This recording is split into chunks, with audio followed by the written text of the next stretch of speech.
Sarah Kennedy Berge doesn't just practice Montessori. She lives it, evolves it, and brings it into spaces many never thought it could go. With over 30 years of experience on 3 continents, she's a guiding force in Montessori education today. As the head of European Montessori College, formerly known as Waterpark Montessori International, Sarah is a certified trainer for all stages of childhood and a trusted mentor to educators around the world.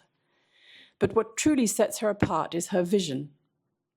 She is leading a bold and necessary conversation about Montessori in the digital age, how we honor the method's roots while engaging with a rapidly changing world.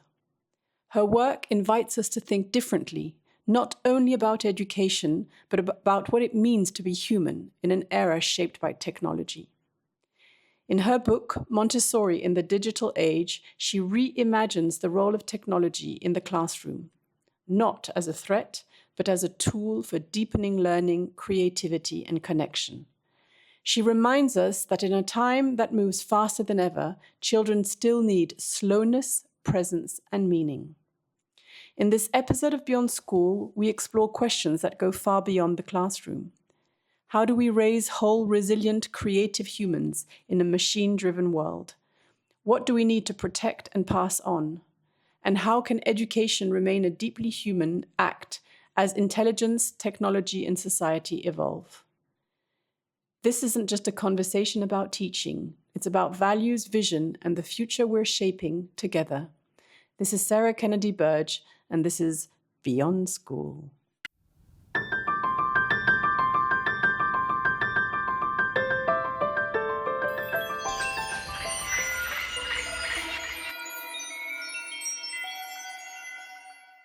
So welcome, Sarah. Thank you. I'm very Thank you happy very to much. have you on this new episode. Yes, very exciting. It's super exciting. Super spontaneous and exciting. Yeah.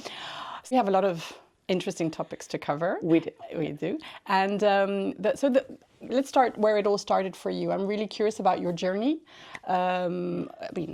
Now you're in full on in education as an educator, as a teacher of teachers, as a teacher to younger children. But you started off in the arts, if I'm correct? I did. Well, my parents are both teachers, you see. Okay. And so when we would play as kids, we would play school. Okay. So just so that gives it a bit of a framework.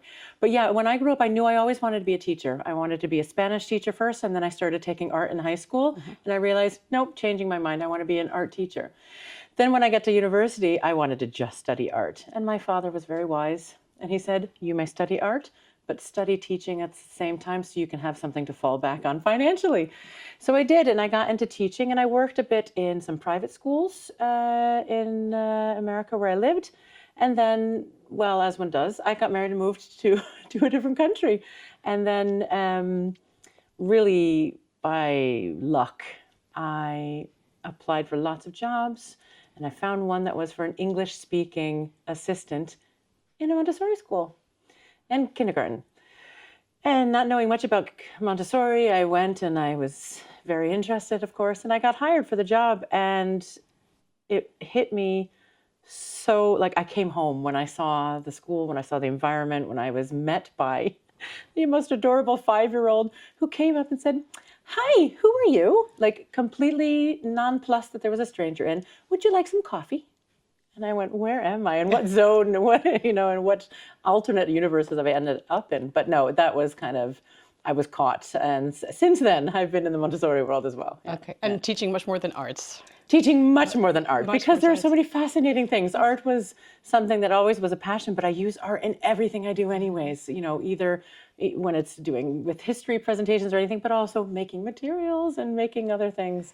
I get to use that. But what's fascinating for me is that you come from the arts and you're not scared of maths or physics or chemistry or anything. No. So it came after, and you dove into all those subjects. And a lot of people who would be in your field would say, oh gosh, maths or science, or I was never good at it. Yeah, so well, it was... I did it. I can't say that I enjoyed maths, but I could do it. Okay. I was always told I was never as good as my older siblings. I have engineers in the family. I always like to joke that I'm the dumb one of the family because I'm only a teacher. But no, there are a lot of very math smart older siblings. And then comes Sarah, who does arts. But I could do it, but I didn't really love it until I started my own Montessori journey. And then I fell in love with it because it was the hands-on, the physical, and I owned it by working with these materials. So. Yeah, now you play with the concepts as if it Oh, were yeah. paintbrushes. Exactly. Precisely. But you can make wonderful things with these materials, just like I could make with a paintbrush, right? So it's, yeah. And can you share a little bit about your experience as a child? How did that shape you in schools or two parents who were teachers? Two parents who were teachers. So learning was quite a lot of fun. We always did like quizzes around the dinner table. I'm one of 9 children. So my siblings, we would knowledge was, we played a lot with quizzes and learning was kind of in focus. But we were brought up in a home that was good at exploring. My mother was a storyteller, which I thank her for every time I get to tell a story in my story. I think of that skill and the way she did it. It was so enthusiastic. And then also, there was something that happened to me in 2nd grade that sort of cemented my passion that I had to be a better teacher than this person was.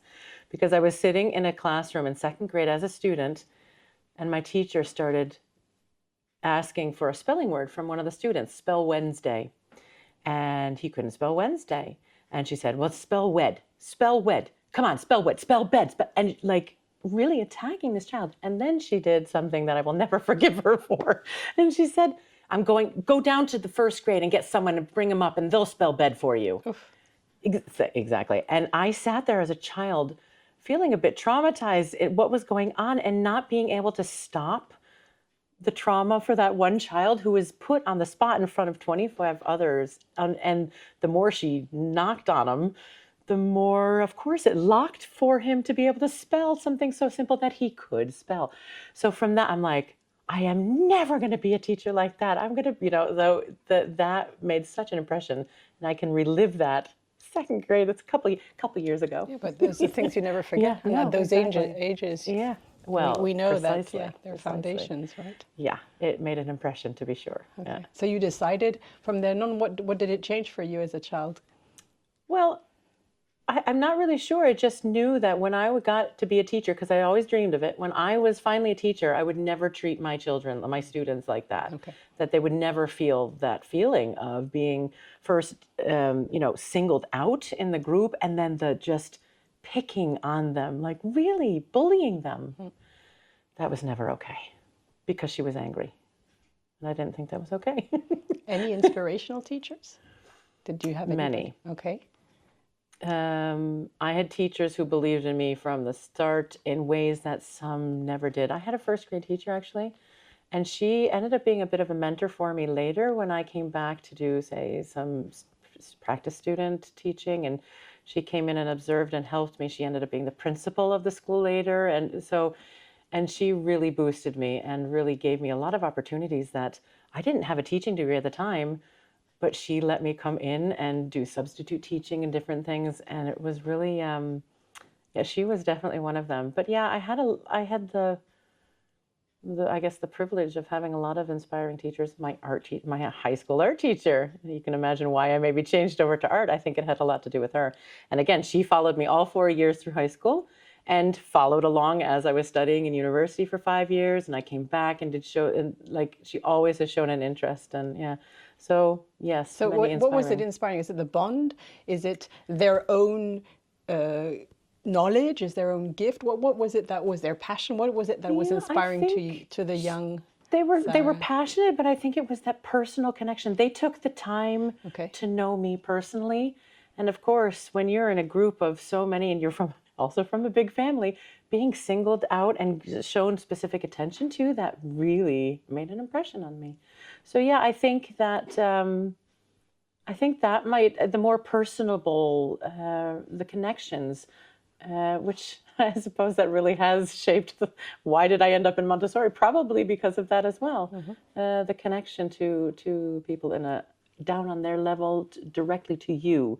And I know there's 20 others, but I will turn and give them each individually that much time and So attention. you felt that these teachers were also doing that for everybody else? I don't know. Yeah. I don't know. I think I'd have to ask co-students, but I at least felt that I was special because they were giving me attention, and I didn't understand why. I didn't know. I didn't feel like I had anything special that they would have given me that attention for. Maybe they saw I needed it. So yeah. Well, maybe that's just how teaching should be. Exactly. I mean, they were longtime teachers, all of them. So I think that could have been one of the reasons why they were successful and held out so long in that role. Yeah.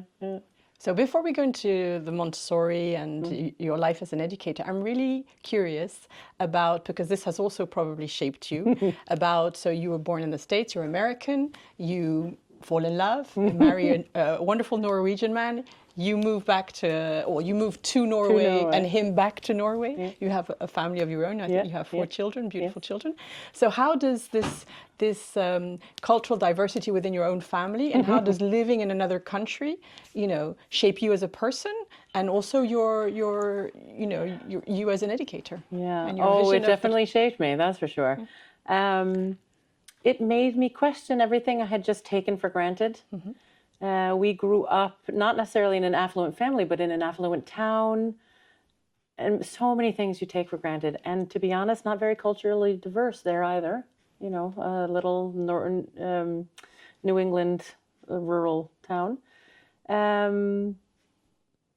Coming here, then realized there were other ways of doing things. Not everyone thought the way I did. Traveling around and meeting people from all kinds of walks of life and cultures, it really opens your eyes and makes you appreciative of sharing a culture, getting to have to understand someone else's culture. Language being one of the big ones, obviously, but many other things that after a while you start to realize there is quite a difference, even though you don't think there might be the same. It's too much. Coming from New England over to a Northern European, but definitely made me begin to get outside of my little comfort zone. That was a huge one. I don't like getting outside my comfort zone. I like my comfort zone for a reason. But I grew because of that. I was able to evolve. And now in what I do, it's so much with getting and traveling and being with culture, teachers of all cultures and places, and being able to take that in, even within the Montessori, to jump a bit ahead, but even within that, we have these set, maybe presentations, but are they applicable to everyone? Even like the grace and courtesy and the practical life ones that they adapt, and to be able to be open and to observe and to take that in, it just enriches my life. It's brilliant. Yeah. What was the hardest thing for you? What was the biggest challenge to overcome? I haven't thought about that one for a while, I guess. It's been a long time. I'd say the language, and not just learning, vocabulary, but more I think I'm a very funny person, and to be able to to be funny in a language, to be able to be funny in another language, or for people to get my humor. When I have snarky remarks, they're great snarky remarks in English, but they don't maybe translate over, or even the audience doesn't quite get what I'm trying to say. So that was quite frustrating, and that took some time. I feel I'm getting there now. Even still, I'll just say it in English if I need to, because, well, so it's many people. It's not only language, it's also culture. Right? It's a different sense of humor. And also the context of where it's coming from, too. Yeah. So that has been a challenge. I've stepped in it a few times without, with my comments that didn't land well. But I've learned. I've learned from that. And grown. Learned and grown. And I have a friendly attitude to error. So, I don't beat myself up too much about it. It does, it happens. So now if we go to your Montessori experience. So today you taught for many years, and then you grew and you became a trainer. There's the meeting with Water Park also from the very beginning. From the very beginning, exactly. And so a mentor, inspiring figures there for you too. Absolutely, absolutely. Yeah, like I said, I was lucky enough to it was plopped in my lap in a way with this job opportunity, and it was working as an English speaking assistant with the 3 to 6 year olds and the 6 to 9 year olds, which meant that I was, because that's all the school, it was building up to the full elementary. And my job was to only speak English with these children. They spoke Norwegian back to me, but I consistently had to speak English. When I first started, it was super fun. I loved it. And about week 2, I'm like, okay, where can I learn this? This is amazing. I want to start training as a Montessori teacher. And lo and behold, in the staff was a water park trainer who worked also in the kindergarten with me. And she said, well, we happen to have the only training here in Norway. So, so I started right away and I did theory and then came to the first workshop. But before that, Claire was doing inspiration days here in Oslo once. And I remember saying to my husband, who then joined me in the water park journey as well himself, can we go to Oslo to hear her speak?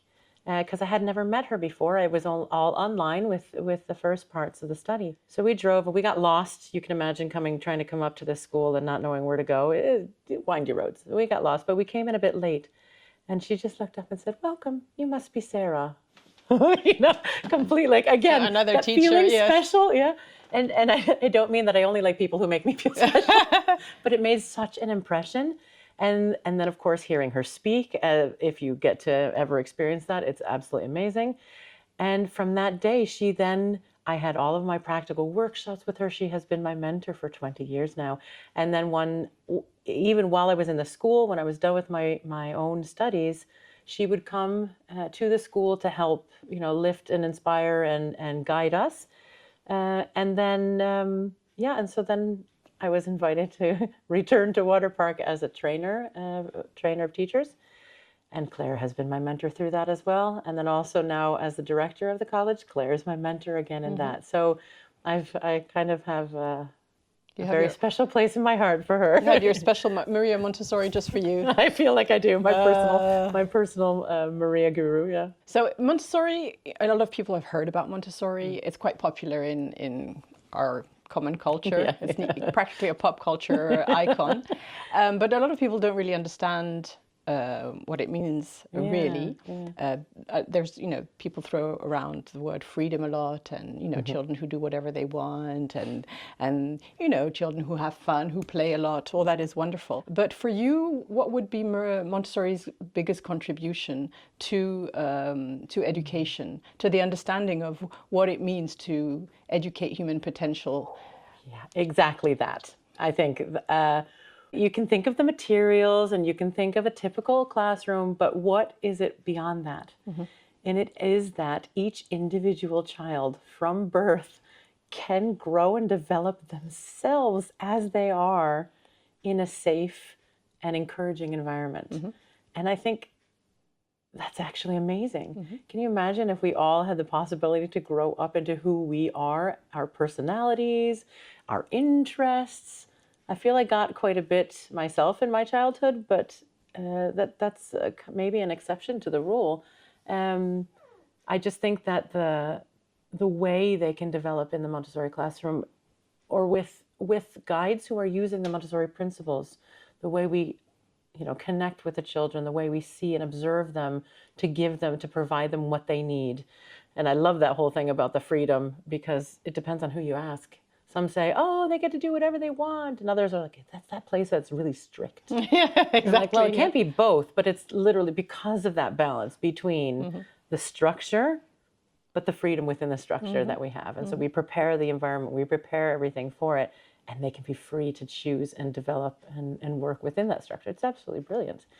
So I think seeing the child-centered, we hear that often. That's a nice buzzword, child-centered education. But what it actually means, and I think Montessori does that. The method does it really well. But can you be a bit more precise, because you talked about your childhood and your teachers who were inspirational and really saw you. So they saw your potential and they accompanied it. Yeah. So in what way is a teacher in a Montessori environment who's properly trained and has experience equipped in a different way? Because I know there are many dedicated teachers and many teachers. I remember wonderful teachers in my childhood, but I know that the environment I was in was not that, the one that we can offer in a Montessori environment. Yeah, so it didn't give them them a chance. These wonderful teachers had 20 students at the same time, having to sort of herd them, at the same.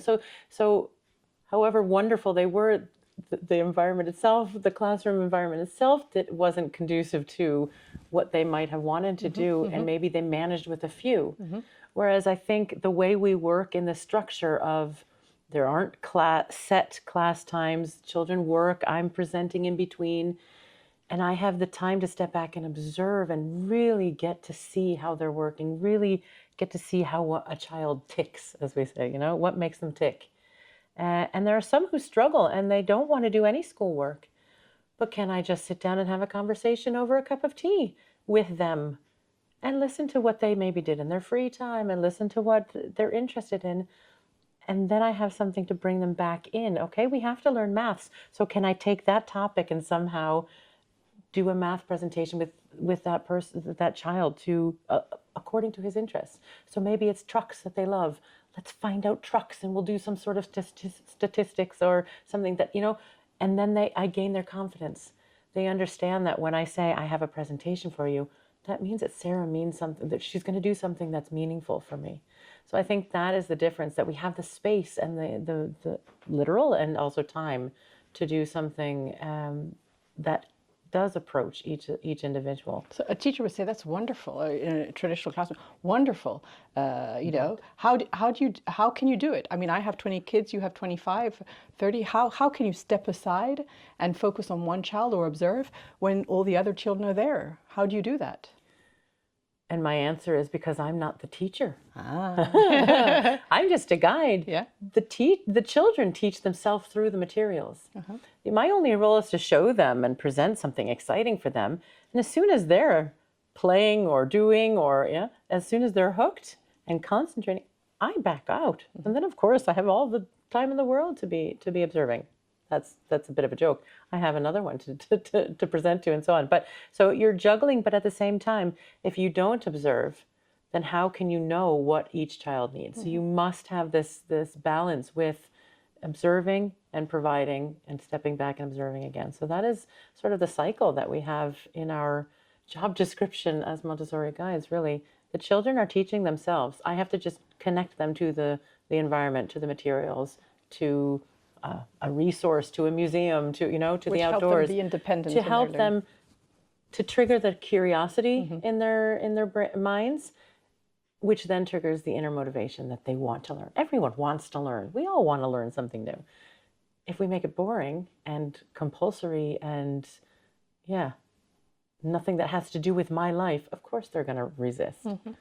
I think Montessori says that we need to seduce the child, to bring them in to understand that this is really something you want to do, and then get them going. And then they realize, yeah, that was fun.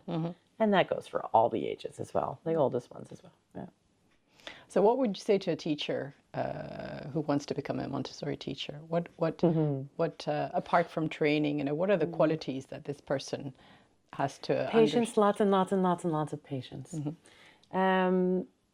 With children, but also with yourself, because this is such a process, and I don't even feel like I've come even close to starting on the way. I have started, but there's a long way to go. And Montessori writes about the teacher being the scientist, a servant, and a saint, and that sticks with me all the time.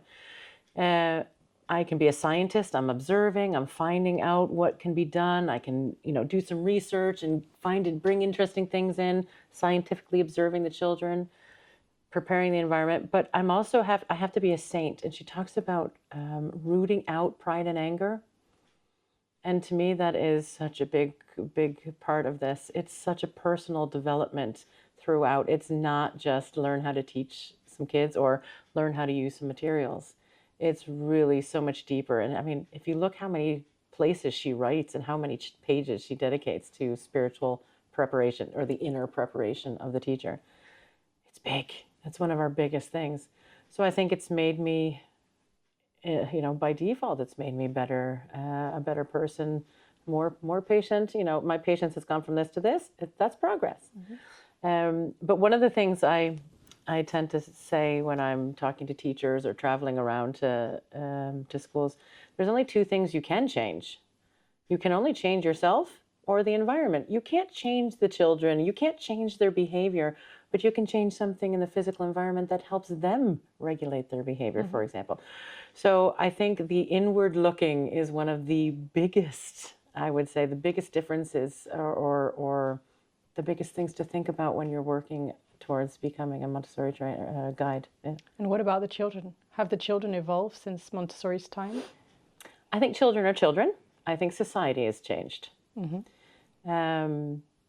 I think before we had, in Montessori's time, we had a more authoritative culture where you listened to your parents and that was that. They decided. Then it sort of swung, the pendulum swung to the other side and it was like, oh, do what you want, free. And now we're back in the sense where there's many factors in today's society that make it so that we might think, yes, it was different from when we were kids. We would never dare talk to our teachers like this. You know, I hear that all the time. No, we wouldn't because we get in trouble, but that's the authoritative, yeah? So we have to think about children are children. They have the same, you know, the human tendencies, all of these things. We are humans. How can we now, in the environment they're brought up in, and I think parents a lot now these days are, you know, even more careful with what they allow their children to do instead of giving them freedom because they're a bit scared of what could happen to them if I let go, both for safety, but also what's my role if I let my one child go, you know? Families are smaller, and so it tends to be not as many siblings to help out in society and so on as they leave the nest and so on. So there are a lot of factors, but I don't think children are different. I think children are children. It's the way we maybe perceive it. And there are outside factors, of course, but again, we can't do anything with how they are brought up in their families, but we have them, however many hours a day we have them. We have those, say, 6 hours, and that's where we can work and do and support and help them become themselves. A lot of parents and experts and people who think about how the world is going today are very concerned about, you know, the development of technologies and the impact it has on the development of children. You know, what would you have to say about that? I'd say yes. I think that's more the brain development that is changing rather than, you know, what a child is. But absolutely, I mean, we think about the way technology has even just changed the children from the last 20 years. And we can see the way they use technology, the way they expect things instantly to happen, the way the language has changed. Social relationships have also changed in a very significant way. So I think, yes, the environment, our global environment, if you will, has changed. And that means that the human being is adapting to that. And yeah, I think we have a bit of work to do to guide them in this development of technology. A lot of work, I'd say a bit with a bit of humor, because it's much more than a bit. But that's something that we actually can work on in a Montessori environment. I was going to ask you, how can the Montessori environment balance this out or help balance this out? I know a lot of Montessori environments are perhaps a bit wary of introducing things like technology. Now, we have to specify which age group we're talking about because that is, of course, very important. So the 3 to 6 year olds, I don't think screens and those things need to come in. We have technology and different ways to bring in things like programming and things without needing screens, but they are physically working with things like coding and programming, algorithms, these sort of things. But as we move into the elementary, in the 6 to 12 year age group, the focus is the group, the social, the moral. And I think we have such a golden opportunity to bring these points in. Let's have a discussion on artificial intelligence. What is it, first of all? Who controls it? Where's the information? All of these discussions are at the philosophical level, but then we bring it back to their level of moral responsibility, ethical responsibility. How do we use these tools? This is something that I harp on over and over. These are tools that can be amazing, but how do we use them? I think I might have explained to you before about the intention versus the invention. So that the invention of AI is not a horror film. It's the intention behind it. Who are we as humans using this tool? And if we want to hurt someone with it, we can. But think what we can do on behalf of humanity. How can we use that to better humanity? And that was what Montessori writes over and over again, especially in her later works, Citizen of the World, Education and Peace, all of these books. She writes about the construction of humanity and the human beings and what we can do for each other on behalf of. So now we're not just I lost his name now. There's a philosopher who talks about the egocentric, the ethnocentric, so just, about those around us, those who we know that we're comfortable with, the world-centric, so those who are actually thinking about the world, and then the cosmic-centric is at the very top, and very few % are there, thinking about how, not just here and now, but also for the future, how our actions, and I think this is so important. We have such an amazing opportunity in this, in our classrooms, in our time, because we have that safe space, because we already are talking about grace and courtesy and practical life tools and skills, that we have this responsibility as Montessorians now more than ever to instill this morality, this sense, this ethical and moral responsibility in anything, no matter how it develops. Yeah. You've just written a wonderful pioneering book.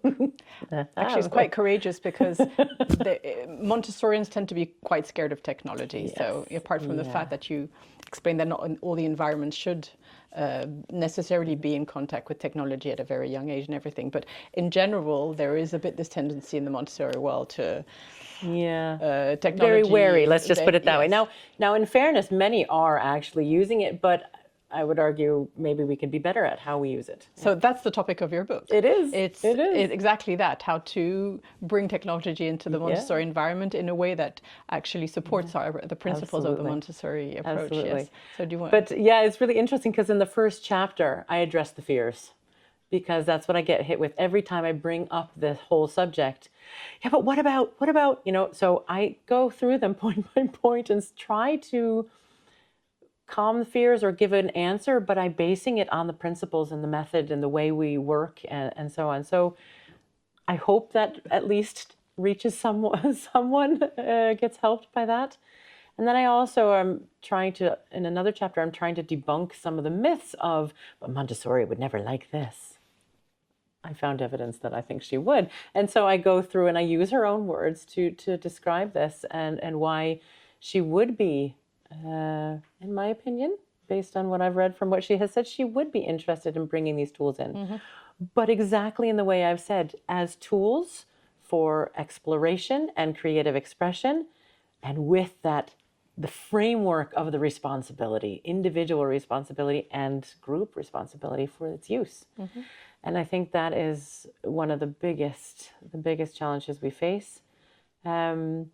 There was something you asked earlier, and I have to admit that I've forgotten what the first part of your question was about the book. Well, that you address this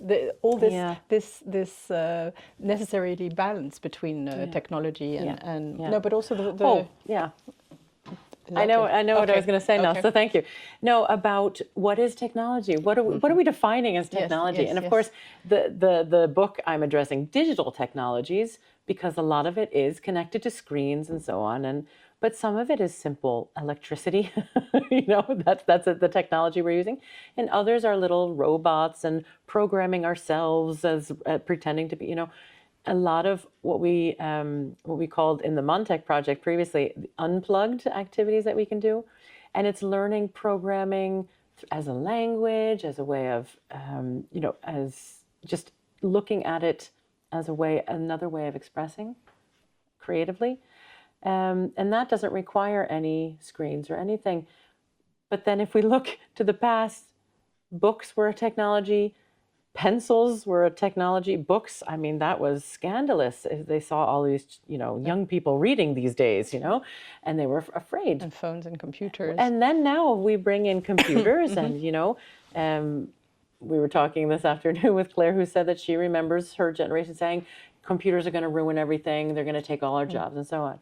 And we see how we've progressed through that. So it really is just, if we have a fear of the unknown, and that's where fear is coming from. It's something we don't know. So if we can trust that we're developing with our children, we're developing this sense of moral responsibility, ethical responsibility for humanity, on behalf of humanity, what is good for everyone, not just what is good for me, then when we bring in a new technology, we can take that as a starting point and build, how shall we use this here now? What are some good choices we can make? How can this affect others? Just that understanding that my actions affect others without me even knowing about it. I could have said something and years down the road, someone might still be thinking about that. I've affected someone's life. It can be for good or it can be for bad.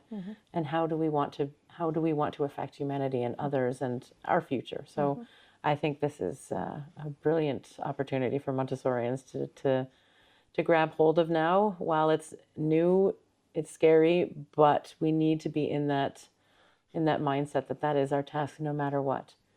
And if we practice these skills, they transfer. If it's AI today and something else tomorrow, that same responsibility can transfer to approaching a new invention, a new tool, and what is our intention behind that, our use of it.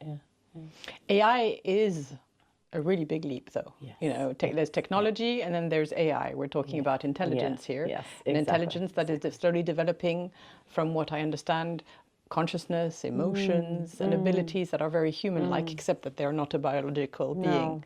Yeah. Montessori addressed in her time the failure of the educational system to actually develop human potential. That was her fight or her dream. And I think that today, you know, traditional education hasn't moved much forward. You know, 150 years down the road, it's still the same thing. And yet, with this challenge in front of us, because of this new intelligence that's emerging, we have a huge potential to refocus on human potential and to finally create environments where we're going to be able to grow as opposed to be reduced. Oh, 100%. And as you were speaking there, I was thinking of, how does Montessori address this? Think about everything we do. When she was in India towards the end of her life, what did she do? She used what she had around. She went out into nature. They explored, they found, they dug up plants and were looking and curious and asking questions and looking at the interdependency within our culture, within nature, with humans to nature, within nature. And then think about the Erdkinder program, which is children of the earth, quite literally back to the earth, getting in touch with what is it that makes us human? How do we connect, like we said, to a plant, biologically? That is something that AI doesn't have on us yet, which I don't think they can, because it is the big they. It is an intelligence, and they can simulate human emotion. They can acquire a programming that might be similar, but there is a human connection that we have, that the humanity is at the bottom of that AI will never be, and won't understand our desire for connection on a human level. That it's hard to explain that in words to you, but I connect to you on something that is very far deeper than a physical connection. It's our souls. It's our souls connecting, and AI can't replicate that, because it's even hard for us to describe that to each other in words. How can a computer intelligence understand that in a way that they can also connect? So I think that social interaction, being part of that the cosmic centered, or at least world centered, it takes a while, but to be able to see that interconnectedness on a biological level as well, getting back into the earth, the plant life, all the things that are around us, and really seeing the connections. We teach about the connections in the fungus world, or the networks, the trees, and all of these things. That's us. That's our humanity. We have those connections. They might be invisible, but they're there. And Montessori actually wrote about, or told that in one of her stories about the coming of man, that they had a brain to think with, a hand to work with, and a heart to love with. And that was one of the things that she she was talking about that makes us special in a way that we can have empathy, sympathy for someone who we've never met. We can read about someone who's having trouble in another part of the world. We don't know these people, but we feel for them. And what do we want to do? We want to help them. Yeah? And I think that is something that we can really build on. Let the AI take some of these more menial jobs. Let them do that, but let's make that free time that we free up from, it now can put together a spreadsheet for us in a few seconds, of which we might have spent 3 hours on. What do we do with those 3 hours? We were talking about that earlier as well. Let's use that for human connection. Let's use that to know ourselves, to center ourselves, and to connect with each other and with nature and whatever it is that we need to connect into our souls. Yeah.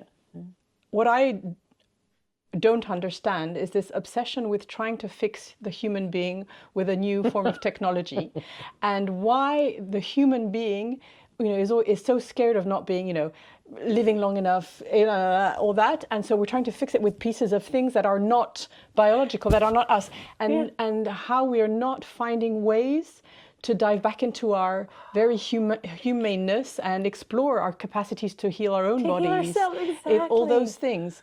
So we should be invested massively in that, and not in trying to fix ourselves with things that are alien. It's alien, actually. It's an alien form of intelligence. We end up roboting ourselves. Yes. We're making ourselves more robot than human. Yes. Whereas if we did find ways to go inside ourselves and to heal ourselves in a way, because we're in touch with our humanity, our soul, deeper than just the physical. Yeah. We wouldn't need half of these new inventions, or all never mind the pharmaceuticals and all of that goes with it, right? We're poisoning our bodies when we're putting that stuff in us. Now, granted, it has helped. It's wonderful. But can we also focus on other ways? Go back to us, go back to our biology, our botany, and precisely where we came from. And is living longer making us happier? I would rather ask that one.